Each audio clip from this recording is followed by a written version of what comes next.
I'm currently reading Christine by Stephen King. I've been a big Stephen King fan for a very long time. I've read most of his back catalogue, most of the really good stuff, all the stuff you know, The Shining, Carrie, all the ones everyone has told you to read. Now, I didn't pick up Christine for a long time, to be honest, probably because of that Futurama episode where they did a parody of it.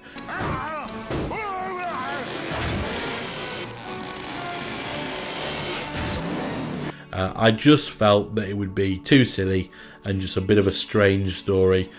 Same way that I didn't pick up Cujo for a long time. I just kind of felt like, nah, it seems a little bit silly. Christine, a haunted car that comes to life and kills people. I'm almost finished with the book, and I can honestly say that I was so wrong, and really I've missed out.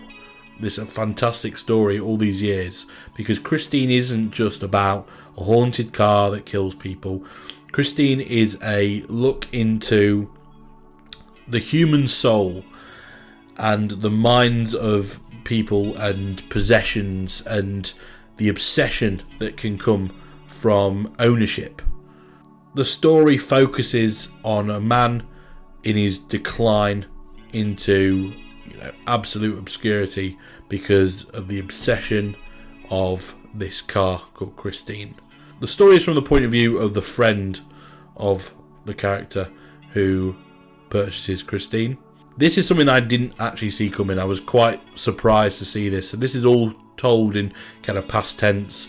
It's narrated by the friend who has watched his friend buy this car and slowly lose his mind.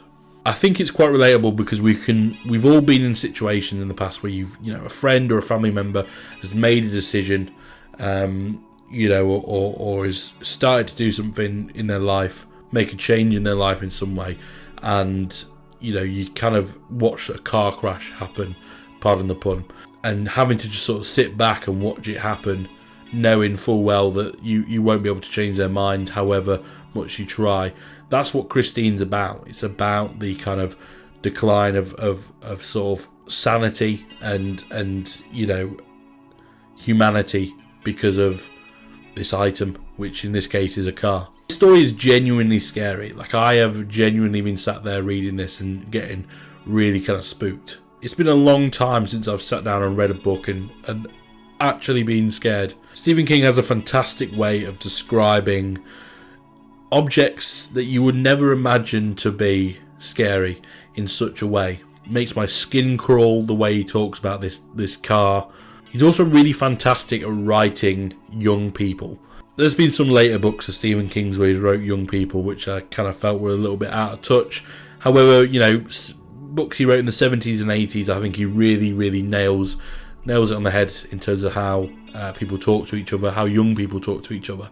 He also really nails on the head the relationship a lot of adults have with children, in terms of children trying to gain some kind of independence and having their parents still kind of hold on to them and have a hold on them. This is a really in-depth character study, as well as it being a horror story about a car that comes to life, which is mental. I never thought that would be the take that I get from this story, but it is absolutely superb. I haven't yet finished the book, but I'm very close, so I will update you guys on my thoughts once I finish the story.